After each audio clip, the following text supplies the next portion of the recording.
Welcome back to We Are Already Free, the podcast inspiring down-to-earth seekers and free people to live their truth and be the change. Here you'll find vulnerable, informative, and authentic conversations with epic humans who are leading by example. Have you noticed that fighting against what you don't want just creates more of it, while leaving you drained of the energy you need to give to the things you actually care about? Are you ready to grow a more beautiful world with the people you love? If so, welcome home. This podcast is for you. Today's episode will be of service to you if you ever feel like a victim of the things that happen to you rather than the empowered master of your own awareness and choices. Our guest is medicine woman, enthusiastic human, and new friend Sara LadyFrog. She takes us on a deep dive into the warrior empowerment of the frog medicine called Kambo. If you don't know what that is, Kambo is a ritual named after the poisonous secretions of the giant monkey frog found in the Amazon jungle. The secretion is humanely gathered from living frogs, and when applying this medicine, burns are made on the person's skin and the Kambo is applied directly to that.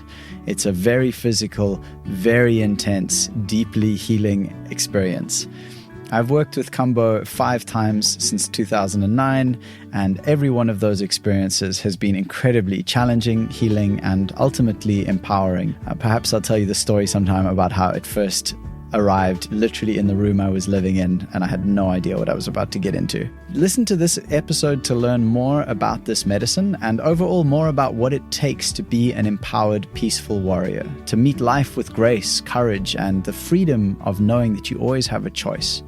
We discuss Sara's journey from divorce, drug addiction, and alcohol abuse to her path of healing herself and now supporting others in healing. She shares the story of Amazonian children, how they taught her to wash clothes while also watching out for crocodiles. We share and discuss why we could all do with more near-death experiences. We ask the question and explore what is a real safe space. And near the end, we discuss how to be a healer, and the answer might surprise you.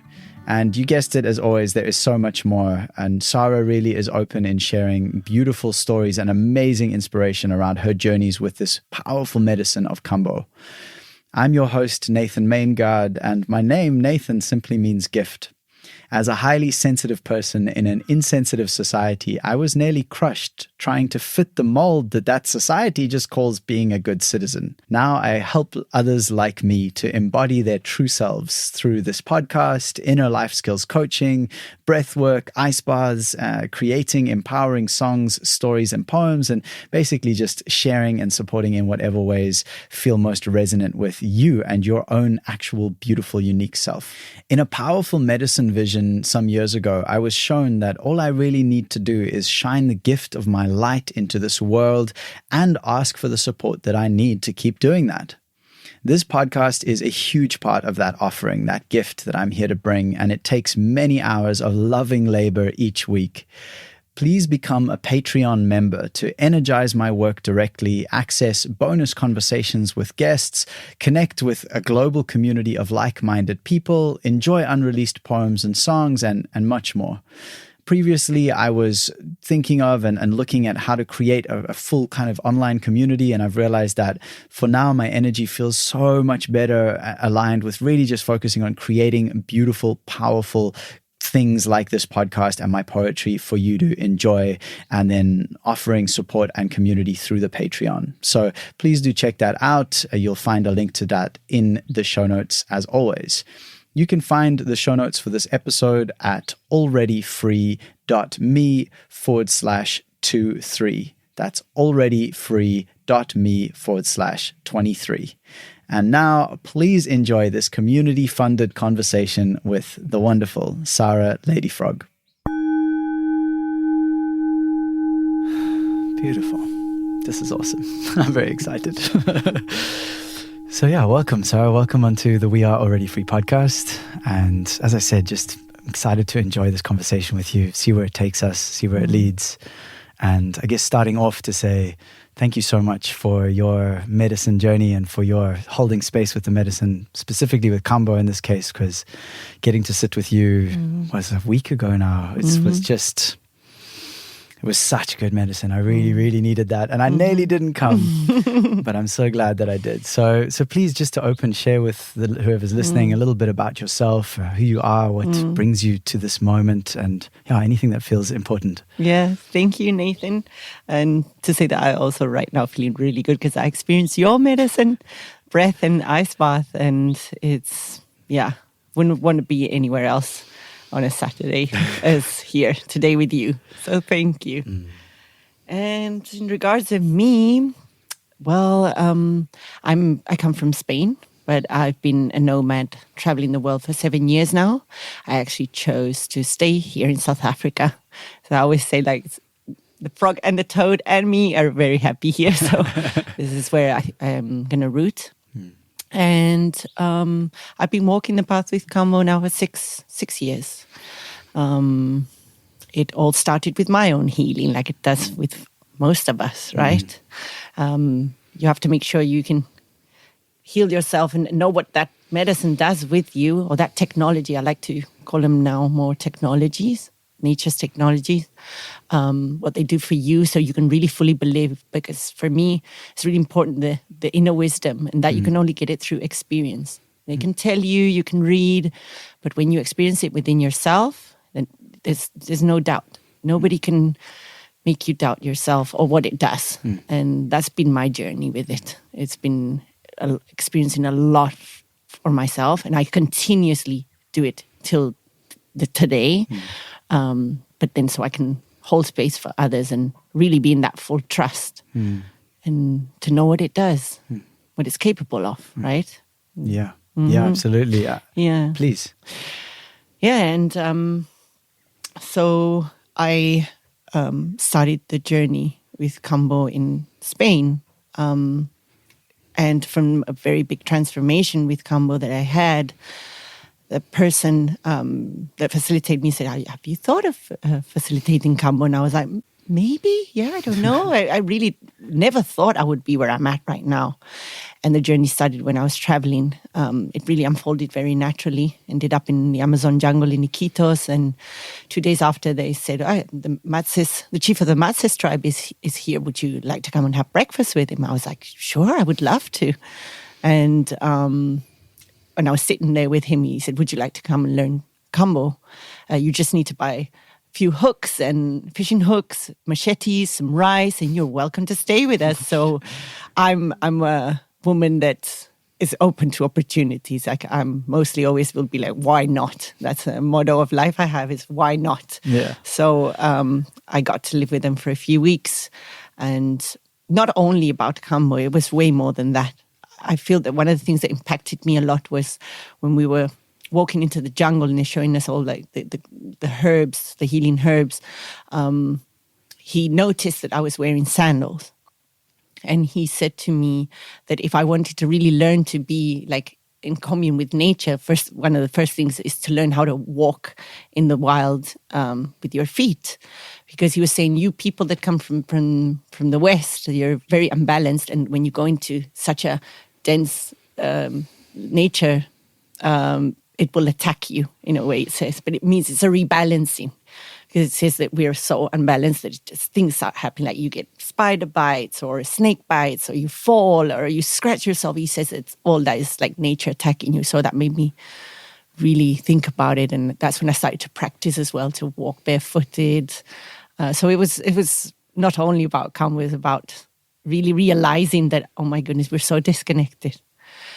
And the Matses tribe, the lineage I work with, they are very warrior hunters. They're very grounded. And for them, Kambo is part of their lives. It's always been there. So for them, it's like, Kambo. Not talk too much, but just receive it. And it's very also, some people can think it's very romanticized to go and live with a tribe. It's actually a very harsh environment. And you can understand why they have Kambo. You know, there's a lot of,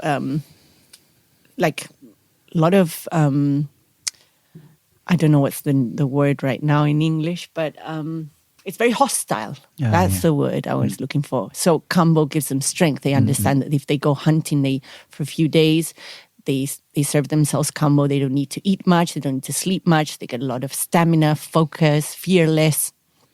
And it's a great tool for them. But they even use it like for children. Children, they were the ones that taught me the most. They taught me the language. They taught me how to go and wash the dishes after lunch in the Amazon River and watch for crocodiles if they were coming.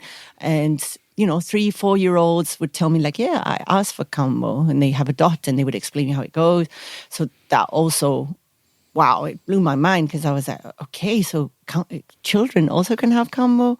Wow. And they give it to children because if they see that they're very lazy or they're very whiny, they sleep too much, or they get sick too often, they get Kambo. Even women as well, for pregnancy. They can determine if it's a boy or girl with a Kambo session to see if it's a strong... They test. They're so in trust that they don't fear losing the baby, so they will have a Kambo session. And if they do lose the baby, then that wasn't a strong baby or a strong pregnancy. So it also helps them in that way. So it really widened my perspective of it, because I just thought us adults, or when you're sick, you can have it, when you're really in a bad space. But it has so much more to Kambo than just that.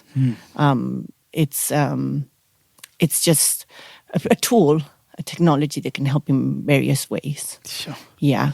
That's full power. So interesting you say around the whininess, because I relate to that. I feel like, and being sort of lazy. So, and honoring my own journey of the traumas that I had and the nervous system state that I've lived in. But I definitely have spent a lot of my life avoiding discomfort and just being like, and complaining and being like, why has this all happened to me? And like, I just have it worse. I'm depressed. And all of that was true. It was all labels that were identities that were true in their way, but it didn't help me. And I think that's why this last experience with Kambo was so different for me, because I have been showing up in a whole different way, dedicated, even failing again and again, but still stepping up again and again as well. Every time I fall down, when I can, stand up again. And so, and even in the journey, I was worried, beforehand. I said to you, it's like, oh, I'm worried I might faint. I'm feeling quite dizzy today. And you said something to me then. You were like, brother, you're a warrior. You've got this. And that was just so what I needed to hear, because that's the energy that I've been practicing now for a while. And I've had this feeling of the warrior energy. What is the warrior? This one who takes action and who does courageous things and steps into the fire for the people, like in service. And so I've myself experienced, like you said earlier, I've really experienced the difference from Kambo when I first sat with Kambo, and I was like lying on the ground crying, like I'm dying, this is the end. I wish these people don't care about me, like why are they leaving me here? To now being able to sit and just be like, thank you, let's go. I'm in, I'm here, I'm with it. So I really resonate with that. Yeah, I really appreciate you mentioning this, because that's what I feel that Kambo brings. I say it's a warrior medicine, but people, if you say warrior, to fight? No, not to fight, to show up and to say, bring it on. I can hold this. I can do this. And I feel also Kambo does that. It's like there's two algorithms in the body that I feel it awakens, which is the warrior algorithm, the peaceful warrior in a way, and the healing algorithm. It wakes up those algorithms in the body so they can function again fully. Yeah. Sure. That's so beautiful. I've spoken with so many people who say that Kambo is like, they're more scared of Kambo than ayahuasca or like many other big medicines. And I would have said exactly the same. And I'm obviously in deep respect to it. And since that journey, I'm sitting, there's a big part of me that's like, wow, I can't wait to sit with Kambo again. Like what an honor that will be. So yeah. Yeah, my journey's been a lot of that, like finding my own practice, even though I was initiated with the Matses tribes, and in 2018 with the IAKP, which is the International Association of Kambo Practitioners, and from the US. But actually a British lady funded this to protect the facilitators. So we had a space where we could, just feel guided and protected. And it was more like Western approach, where they taught us contraindications, safety, psychology. Yeah. So I felt very whole with that. But then from there, I also have been continuously applying myself to learn from the medicine. And I like what you said, because that is, I feel like my purpose with Kambo is to really bring it in a way that people can be like, oh, I understand. It is a beautiful medicine. It's discomfort, like I said, divine discomfort. Yes. but it brings so much goodness. And some people just stay with the memory of the uncomfortable, the suffering that they felt they were experiencing, and then they don't pay attention to what it brings, and then I'm never going back to Kambo. And my practice has been that advocate of like, no, Kambo is beautiful medicine. Come experience it and understand it with me. And through your own experience, really. But it's the way I practice it, the way I hold space is to not cause like more trauma, but to just be there holding and saying, it's okay, you can do this. I'm just that mirror that's of like reflecting back that warrior. Like I said, you're a warrior, because it's reminding you, actually, yes, I am. And sometimes we forget many things, and that's why we need relations, right? Relations reflect us back what we either don't want to see or what we just forgot. And we need to remember. That's how I feel about it, yeah. Yeah, that's I think was the part of the difference is also that you soften the entry, where it's like you're not all the way in all at once, and you really are there with everyone so strongly. And I love that, how I really resonated with that when you said that your teacher said to you, be with the people. Like, you've got to be there 100% with whoever's in this process. And I really felt that, and I resonated, because that's how I feel doing this with breath work and the ice baths. And like, it feels like the only thing to do. Why would I be doing something else? Like, it would feel so wrong. So as you said, the warrior energy of just that gentle, I'm here, you're safe. It's like, okay, I can let go. It's cool. So yeah, thank you for that. Yes, because Kambo is a very physical experience, even though it works at a metaphysical level as well. But we have to be focused on what's happening there in the body. And sometimes people can lower very much their blood pressure, their color can change, the breathing can change, they can, sometimes people faint, and it's okay. It's a very powerful reset, actually. I've experienced it myself, and I understand what it's for. Some people need that on and off of the router that I call, so you have to be present, observing the physical, even though it's really going to work as well. Like I said, the metaphysical goes into the cellular level and pulls out ancestral information or whatever is there that is ready to be released, that doesn't serve you anymore. And then when you purge, it comes out in the physical, which that's why I find it's a very safe medicine for like people who are holding severe trauma that may be going too soon into psychedelics. Could be very overwhelming to return to those experiences in a visionary state.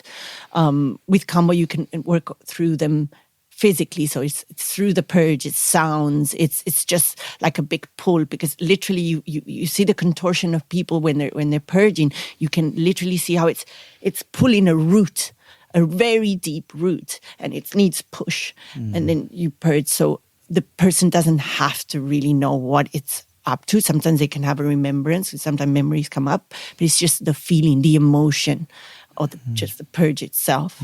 And I find that it's a very good entry point to the medicine world as well. And then go to the rest, even to do Kambo before any other ceremony. It just clears the path, clears the heart, the mind, resistances, fears, and you're way more open and positive and just relax into the other medicines.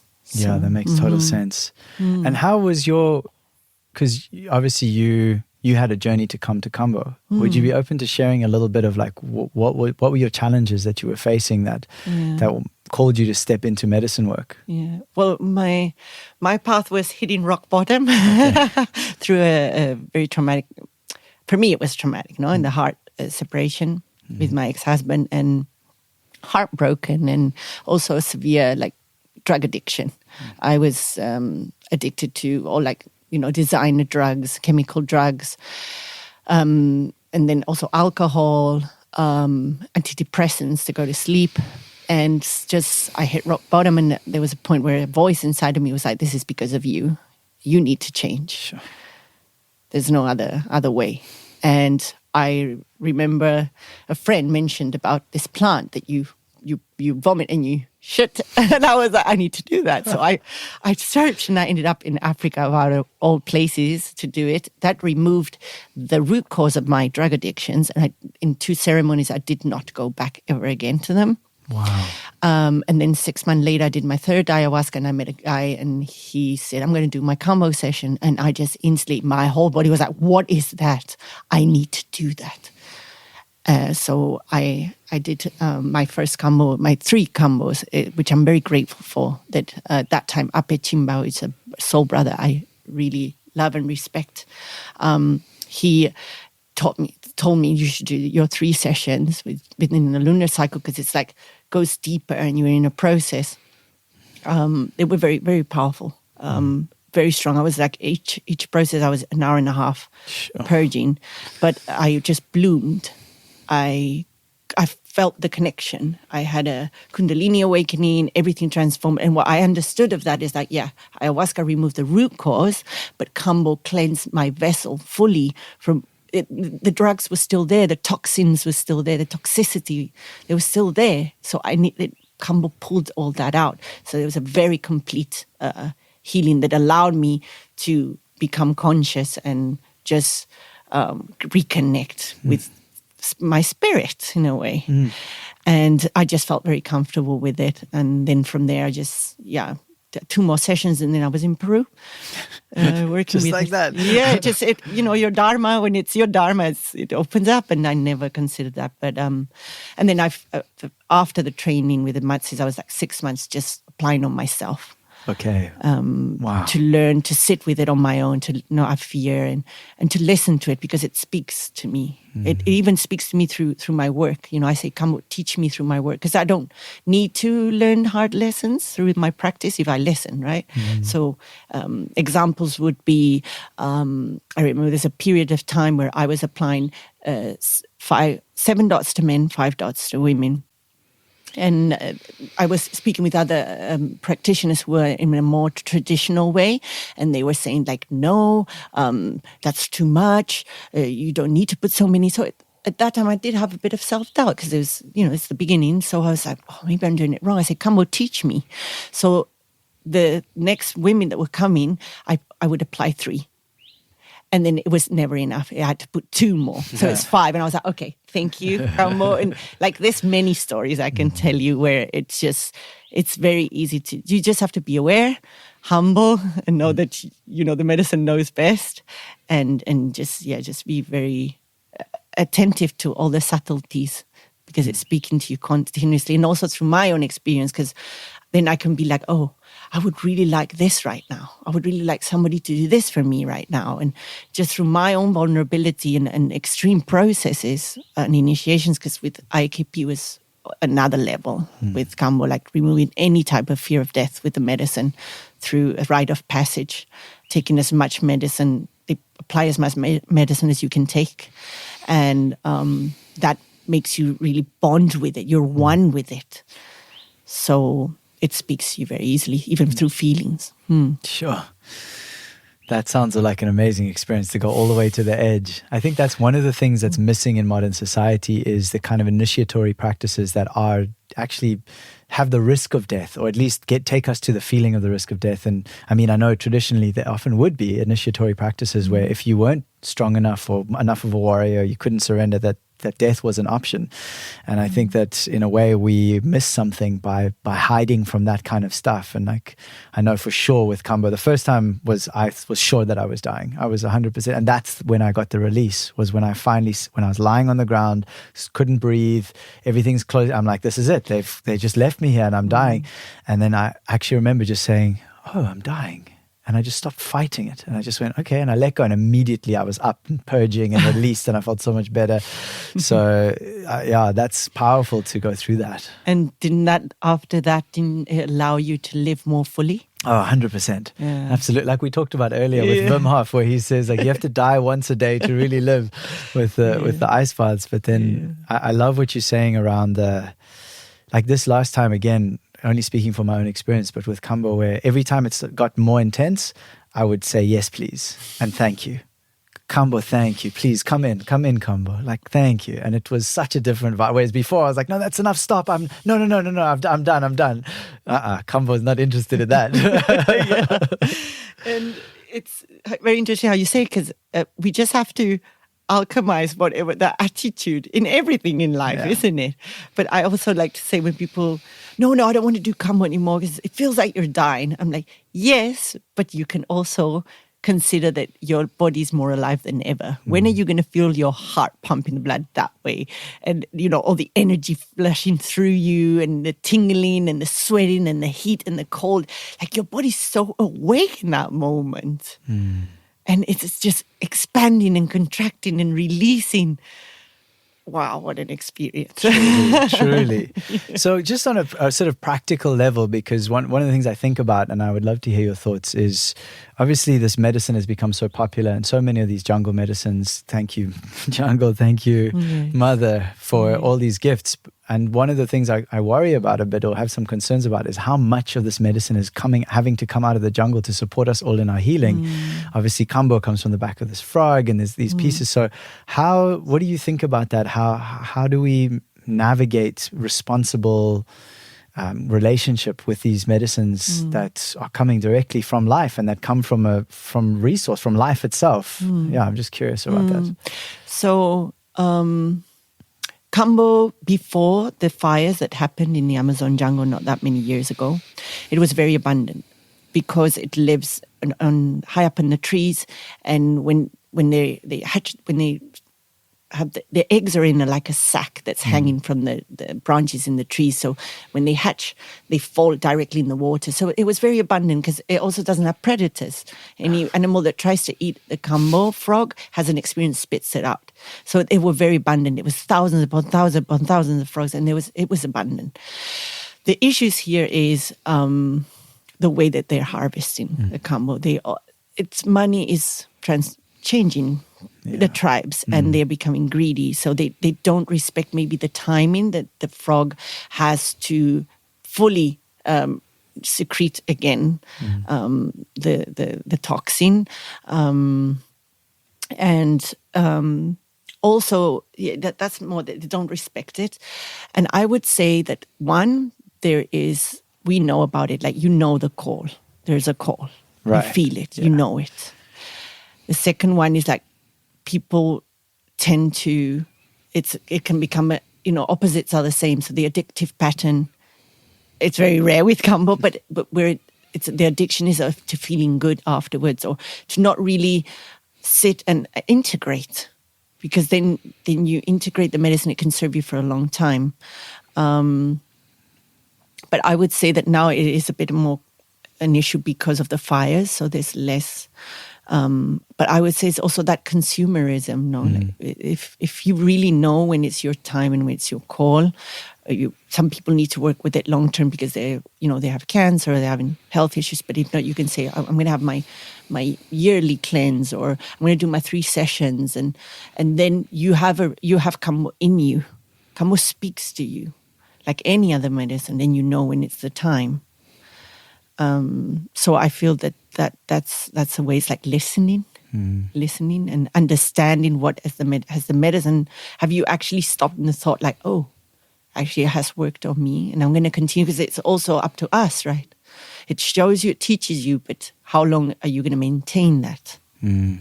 So I think it's up to each and every individual to know that. I personally, this summer I had a dream. I surfed myself Kambo. I was in a pretty dark space, and it just picked me up from the mud and shook me off and like set me straight, and it was good. But I had a dream where there was this big indigenous woman, and she was sitting with a table in front of her, and I was in the dream. I'm very just like procrastinating, and I'm not even paying attention to what is happening there. And suddenly something catches my attention. I look at her, and there are these frogs, like in a fairy tale, coming from the ethereal, floating, turning their bellies up in, how do you call it, looking up. And this indigenous lady pulls the medicine out, and they float and turn into gold. And I woke up crying. Sure. And what I understood is it was teaching me, we alchemize. Like, this is the sacrifice, but we also alchemize that sacrifice. So my belief is that every time that human consciousness is ready for a breakthrough or a certain medicine, it is released in the consciousness to come to us. Of course, there is also that part of human nature where we just take and take and take. And that's a reality. And that is, we can only, each one of us, make it conscious to another if we can, and also trust that everybody's in their own journey. Yeah, you reminded me of a story I heard once, which didn't make sense to me at the time, but it's starting to make more sense a little now, is that people tell stories of seeing that the fish sometimes will jump out of the lake into the eagle's claws, like as the eagle's coming down. You know, that there is this sense of sacrifice in life where if we can really be in it, there is a meeting that life meets death and death meets life, and everyone's involved in it together. It's not a victim or a persecutor status. It's actually, that's the natural cycle that being is in at that time. And I think that's very challenging to the Western mindset. Yeah, because we are always right or wrong, good or bad, and nature itself is quite a thing. Like what you say, you know, there is where it teaches us, and also I believe the Kambo helps with this victim mentality to remove ourselves from being victim and say, I can hold myself. And then I always say to people, what you went through in this process, take it back to life, you know? Because many I see, they go in so scared and whining and complaining or crying. And then in the middle of the process, I already see that something wakes up in them. And sometimes they come again to Kambo and it's completely different. They're there like, yeah, bring it on. I say, and I try to remind them, you see how you're sitting today? Have you noticed? Because that's important, is do we notice what comes out of whatever process we do, whatever medicine? Yeah. Yeah, I had a conversation with a friend recently that really stayed with me. I think it might have been even just before the Kambo, it might have been the Sunday before. And she said something about how, in a way, our adult self can hold our child self. And then I had this realization in a way, and she might have even said this, I can't remember, but like our back can hold our front. Oh, wow. So like the back being the spine, the straight, the warrior, and the arms, and then we can come energetically forward and hold the heart, hold the throat, hold the body, like I'm here. And then I very much felt that in the journey when I was sitting. I felt the strength of my back. Yeah, your posture. The posture, I was like, whew, I've got this. And then that allowed the other parts to soften and feel safe, the front, the delicate parts, to be like, oh, we've got the structures in place to hold us. Vulnerability is a big piece in Kambo, to allow us to be vulnerable. And sometimes I tell you, even I've not been able to sit straight and be that warrior, but I also allowed myself to say, actually, there's a part of me that's also crumbling right now, and I'm just going to throw myself on the floor. So it's a dance as well, not because sometimes we can tend to be like, I'm a warrior, I'm stronger, and actually what we need is to like be like, oh no, I just can't. but still be in that process, still showing up. I feel it's important, and vulnerability, and you're in a physical state where it's so, and it's overwhelming, the sensations, but I don't feel they're like a suffering. It's just a discomfort, but it allows then to everything soften, and that's when the release is able to happen. Like you say, the softening parts, and to stop pretending to be so strong. I really appreciate you saying that, because that's been me as well. Like from the one side to the other. Like first, my experiences with actually meeting medicine or anything was, I don't want to do it. It's too hard, and like collapse. And then the opposite of like, I am the masterful, amazing. Like I'm just going to hold this so tight. My last mushroom journey with the mushrooms, I was doing that so intensely. I was sitting literally cross-legged on the bed. I had my hands in mudra, I was like, I'm doing this, I'm doing this. And it was so intense. And then someone actually hit a gong, like louder than they intended in the ceremony. And I didn't even hear the sound. All I felt was the energy break and the release. And I just collapsed backwards. It just suddenly I was oh, it's just me, the human little Nathan, like, and everyone else is human. Oh God, thank God, what a relief. Like, just let go of that story. So I really appreciate that reminder that there's both sides are out of balance. Yeah. Either the, oh, I'm so raw, or they're like, oh no, I can't ever.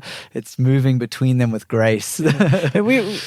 We can hide maybe from others or whatever, but we cannot hide from the energy, from the consciousness, from spirit or whatever. So they know. And when you're in these processes, like, that just had to happen, you know, so you could let go. And the same with Kambo. Kambo knows where everybody's at. And you can't really, I always say you can't, for me, people cannot hide in Kambo. You can see how they live their lives. So it will bring it up. It's the great revealer. And if he knows that you're very in your ego, people who are very in their ego, like tough, like, I'm tough, I'm going to do this. No, I would say 98% of the cases, it knocks them down, like knockout, like, you know, they're either they faint or something like that hectic happens, but it's just to crack a bit the ego. So it's very interesting that Kambo knows. It's a very intelligent energy. But I always say it's tough love, but it's love. You know, it really is. Kambo's here for your good. You know, it just wants to clear the path for you, and that means, you know, that purge, because literally we are in the way. So if it's clouding you an emotion, if it's clouding you a trauma, it will show you clearly. Then of course some things will always be there, and you have to work on them. You know, just breathe and just be aware, because there's a point where I find it's cleansing, and then there's the part where it's like integrating, like being whole and saying, oh, this is me. Oh, okay. Well, I can't get rid of you. I just need to make you mine again, you know, fragmented parts of us. And that's when the real journey also starts. That you know that it's going to be there, and it's teaching you constantly. And that's what also those self-sabotage or things that we do. And it's just to really look at it and be like, oh, no, I make you part of me again. I'll listen to you from now on. I'll see you. I'll hear you, you know. Yeah, making space at the table for all the parts. Yeah, it makes a lot of sense. Yeah. I wanted to ask you, you mentioned it earlier before we started recording, but just around, because this is one of the questions I had when I'd first sat with Kambo. The first two times I asked the beautiful man, Mauro Santilli, who I asked him about death. I was like, do people die from this? So I'd love to hear, because I know that's a concern with something that's so intense that many people are worried about. What is your experience around that and the safety, etc.? So, there is, Kambo is a very intense physical experience, especially for the heart. Like, it can pound really powerfully. The Kambo, as I've been taught, the literal words of my teachers were, if you apply Kambo and work with Kambo the way that we have taught you, with humbleness and always listening, and you know, listening to the person you have in front of you and listening to the medicine, no one will die in your hands.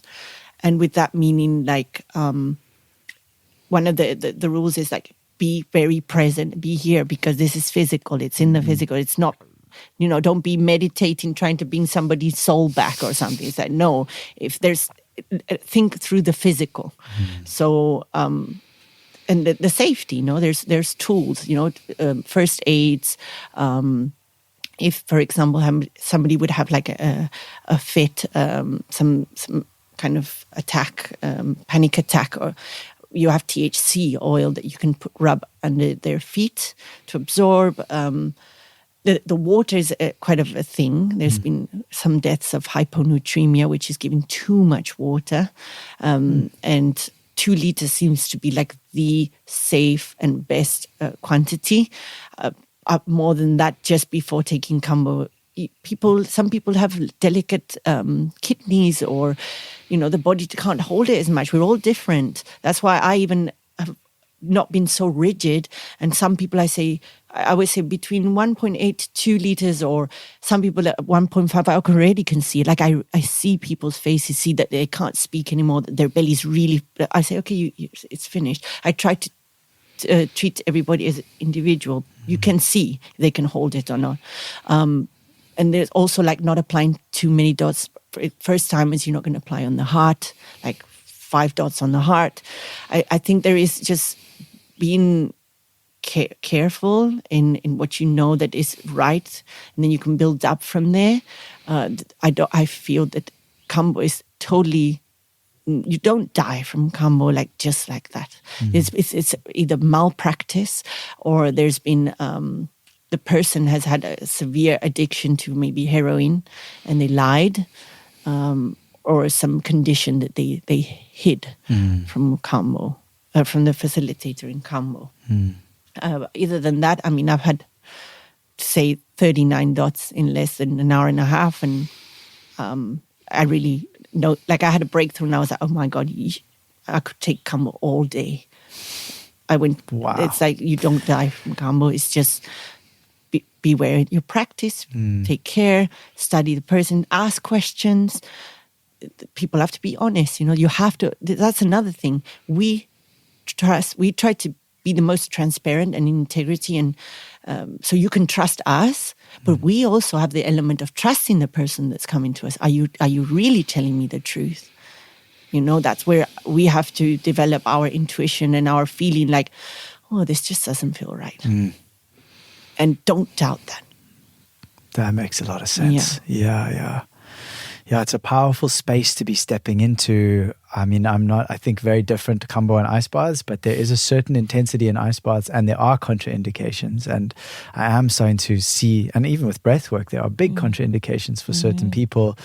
And so it's just what you say is around that intuition of sometimes, I think, go slow, be gentle. It's okay. There's no rush to achieve or reach some place of whatever it is. But I think pretty much everyone I've ever met could do with more near-death experiences in their lives.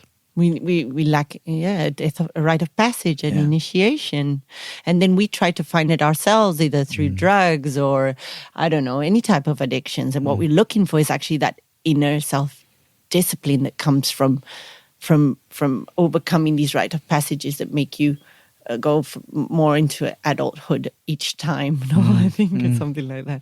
And what are the contraindications for ice bath? I'm actually curious. It's heart conditions. Okay. So heart is a big one. There's also one called Raynaud's type 2, which is a circulatory condition.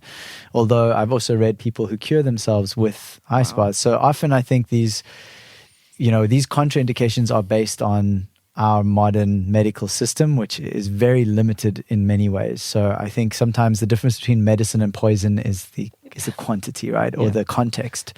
And so far the experience that I've had with people is that it's always been positive. And I'm also very clear that if you really, when you want to get out, you get out, it's up to you. You're in control. And it's, again, like you said, the trust of me trusting the space. And I loved what you said earlier, to have the experience so that we know, because I actually watched a video by this sort of sex and relationship coach, I think, or something. Anyway, Carly, my sweetheart, sent it to me. She's like, it's a free video, but I think you'd enjoy this. And the woman was talking about being a coach. And she said, the reality, if you really want transformation for your clients as a coach, you have to have gone where you want them to go. There's that, because then when you're sitting with them, you can watch them and you go, I know you can do this. I know because I've been there. I've done the thing. I've had the expansion. I know what it feels like. And then just that energy of holding is the thing that helps people to feel, it's the mirror that they can look into and see, oh my gosh, that's available for me.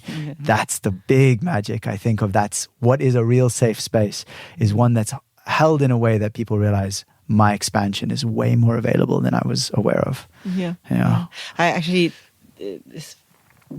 2 weekends ago, a woman, she was saying, I'm curious of working with plant medicine, and I would one day want to hold space and heal people. And she asked me, how do you do it? And I was like, well, to be honest, first, I don't heal people. I just heal myself, and then I'm that mirror that is possible, and they do it themselves. And I find that that's what's important, really. There's the piece there, because it can also easily become another ego game around I'm the healer. So I'm going to go out there and I'm going to heal people. But the reality is, it's I know it for myself. I was out of my practice earlier this year, things started falling apart. Things got really messy in my life. And it was only when I really recommitted, get onto this deck in the morning, get into my breath work, and then I started doing the ice bath again. And next thing, within weeks, I was like, whoa, there it is. Like now someone said it recently, which I thought was beautiful. Maybe it was, I don't think it was you. Anyway, someone was saying that anything that fills the cup is for me, is for the self. Anything that overflows is for the other. So in a way, it's that same thing of, I've often tried to pour from an empty cup, as they say. Yeah, I think we've all been through that. Yeah. And it just doesn't. It doesn't it's work. Not so, because then we end up broken, and then now everyone else needs to, anyway. So. And again, we had to learn through experience to really know. And then okay, I don't need to go back there because I already experienced that. What did I learn from that? Well, then take that into your life. Exactly. Yeah. Yeah, and then it's the word we've been saying a lot. We said it at your Kambo ceremony, and then today with me holding, the word is, it's an honor. It's an honor. That is actually the key piece, is that when people are saying thank you to me, I'm just like, fuck, thank you. It's an honor. Like I get to sit with you in this beautiful transformation. Yeah. Hallelujah. Yeah, I always say there's no chocolate, no man, no party that can give me what holding space for people gives me. It's just, and it's just an honor. I say the same. And it's not easy. You know it, brother. It's not easy, but we wouldn't change it. We wouldn't have it any other way. Like I say, I've also been through like hectic combos, and sometimes I was like, what the fuck am I doing this again?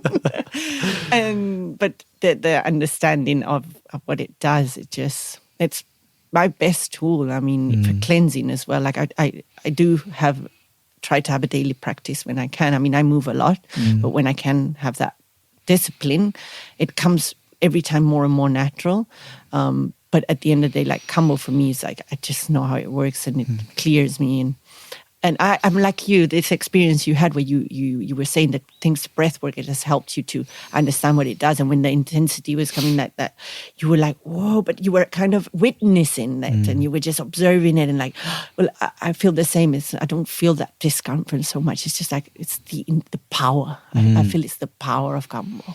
And always the word I use, and I motivate many people to use it, when the mind is like, why am I doing this? I want this to end. Oh my God. I'm like, shh. Thank you. That changes everything, because you're doing something good for your body. When do you have time, or when can you allow the body to just, let it all out like that? Not many.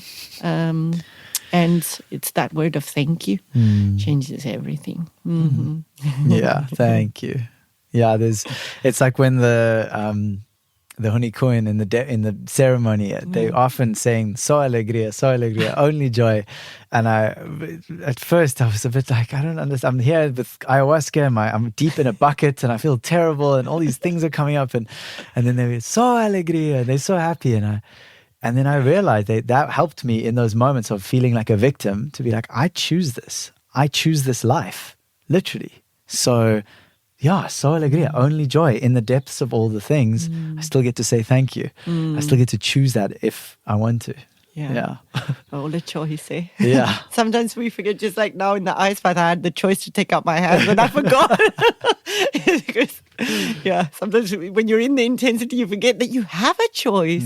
And that's why we have all these tools I think to equip us and to strengthen that muscle of remembering. Remember, you have a choice. You are the owner of your reality, of your experience. And each time we can remember quicker and sooner in every moment, not just in ceremony, but in the real ceremony, which is life. Exactly. Because sometimes I can also see it in my own journey, where I can hold myself really well in processes, but then when out in life, then it's like, oh, I'm very good at medicine and that, but then relationships or whatever, ouch, okay. And that's where taking all what's in ceremony to the real ceremony, that's life. And remember that we have to keep open as well. Open and thankful. Yeah. I love that. I'm grateful you said that as well, because there's that saying, how I think Ramdas, or I'm sure it's been said by many people, but first you sit and you meditate, And you meditate, and then eventually you carry that meditation into the next 5 minutes of your life after your meditation. And then eventually everything you do is a meditation. Like that's the process of becoming, is that the whole of the life is exactly as you just said. It is the ceremony. Yeah. I mean, I see it in my life that the way I can communicate now, or even just breathe, regulate myself, breath. And I've been somebody who's been very impatient in my life. I'm a very fiery woman, but I can see, it's just refinement. And I can see it more now. I can hold myself with patience. Or one thing I see with Kambo is that because we sit with this discomfort, we all try to avoid, I feel that our nervous system expands. So not only towards the pleasure, but to the uncomfort. And I can feel that in moments of uncomfortable conversation, where even though I'm like, everything is tightened up, but I can sit with it. I don't just go and run. I don't leave, So it's like you say, it's also, do we see that getting to, not 5 minutes, but 10 minutes? Do you see that in your life? And then you're like, okay, then I'm doing, it's working. And I'm putting my part, because I always say there's a percentage is the medicine, but then it's us. I mean, I've had very few cases, but I've had some cases where they wanted to quit smoking or cocaine. And after the third Kambo and seeing a pattern, I was like, okay, you're not learning anything here. I've had 2 people who had to say, I'm not going to do Kambo anymore, because it was just receive Kambo and it lit a cigarette just immediately after. And I'm like, okay, there's no will. And the will is important. So even powerful medicines can do nothing because the person is really not willing to. So it's a big percentage, both of them, and very needed. Yeah, there's always, the choice is always there. It's growing that will muscle. But it's, as you say, it's the consistency of showing up for those uncomfortable places. There's actually a name for, one name for what you've been talking about, which is the zone of capacity. So that our nervous system has that. It's actually called the ventral part of the parasympathetic nervous system, which is where we should spend most of our time as humans. That's the social connection. It's the heart, it's the throat, it's the face. That's where, so when we're in this space, we want to connect with other people. We want to be part of something. We feel open, we feel connected. And that for many of us has been very small. So, I'm safe here. But as soon as something happens that's outside, it's either full sympathetic activation. I want to get the hell out of here. I want to fight this person. I want to fight or run. Or it drops into what's called the dorsal, which is then the give up, surrender, I'm going to die anyway, it doesn't matter, I might as well give up. That's more the depressed, depressive kind of states. And so through choosing, and this is the thing for each person, it's like keep going back, basically, and find where your edge is and go just enough beyond the edge every time. Keep doing that. And then over time, what you're doing is growing that middle state of actually just being human. Just that comfortable place of like, it's nice to be connecting with you. What a blessing. Here we are. We're safe. I feel good. And that takes time. It takes on consistency over time. It's not the big, I'm going to go do this very hard thing and then it's all going to be different. I'm like, the will is a muscle. Grow the muscle. Yeah. And one of the things with Kambo that I've noticed in myself and many people is the choices. I've noticed that choices become healthier, become better. And I was like, why? Why is this happening? And I dug deep into what the liver, that is where you purge the bile. It comes from the liver. And the liver is one of the most powerful organs. It filters the blood, and we don't realize how overloaded it is, and then it can't filter properly, so then you are clouded. The filter is dirty. So when the filter is clean, people tell me they're able to choose more clearly, less doubting, and it's just a very clear, your body becomes even more clear, yes, no, and the boundaries. So it's all interlinked, but I feel that that's why it gives so much clarity, because you clean the inner filter, and then you think clearly, you see clearly, and it helps a lot in that way, and to just not overthink too much. It's in that warrior kind of algorithm as well. Oh, I love that. That makes some immediate sense to me. The idea, liver's organ of the action in Chinese medicine, to take action. Yeah, beautiful. Thank you for sharing that. Yeah, clean the filter and everything will run clearer. That makes total sense. Yeah. Sure. Well, thank you so much, Sara. It's been such a pleasure. Yeah, so good. I'm so glad. me Life too. connected us. Yeah. To many more moments like this. I was so close to saying no. I was like, I said yes because I was feeling a bit weird and unwell and like things like a bit blocked. Like energy was, and maybe the filter needed a bit of a rinse. But whatever it was, I was like, I would like something. And the next day, my friend messages me like, hi, we've got this lady, Sara, coming and Kambo. And I was like, oh no. That's what you need, not what you want. Exactly. And so I said yes immediately. And then I had such a busy day that day and all these stories of all the things. And I had to change a lot of appointments. But the day before, I went to this little photo shoot at this yoga studio and that friend was there. And she was part of the photo shoot and she was talking about Kambo. And every time she would say it, I just felt this like... Come on. And eventually I was like, okay, I'm cancelling my appointments. I got to be there. And I'm so grateful. How good you feel now, brother? Viva Kambo. Viva Kambo. Thank you so much, Nathan. Thank you so much, Sara. I have one more question for you. So I ask this of all the guests on the podcast, and you can just really take a moment and feel into it, whatever comes up for you. The question is, when you hear "we are already free," what comes up for you?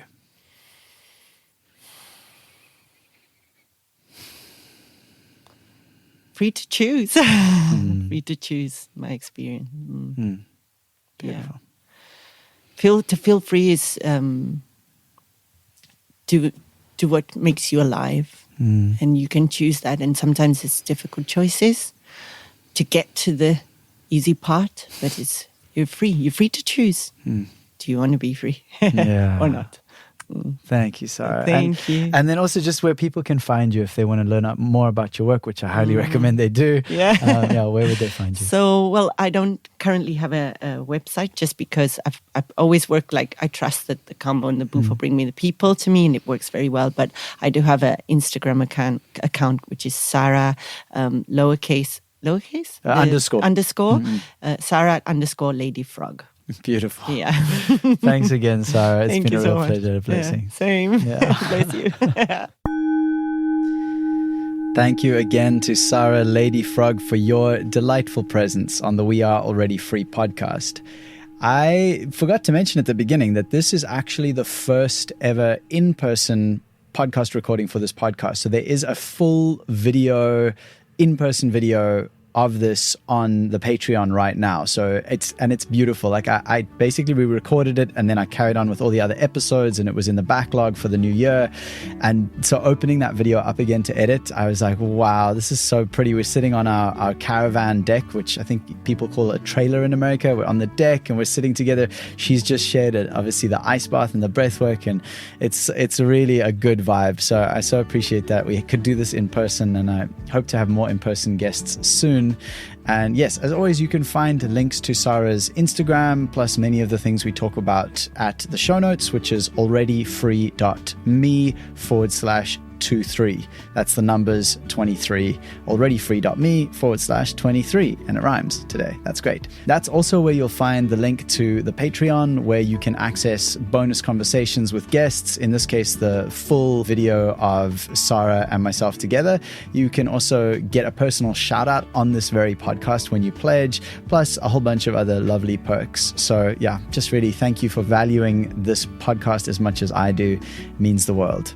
Thank you for being here with me, dear listener. Together we are remembering that we are already free. See you next week.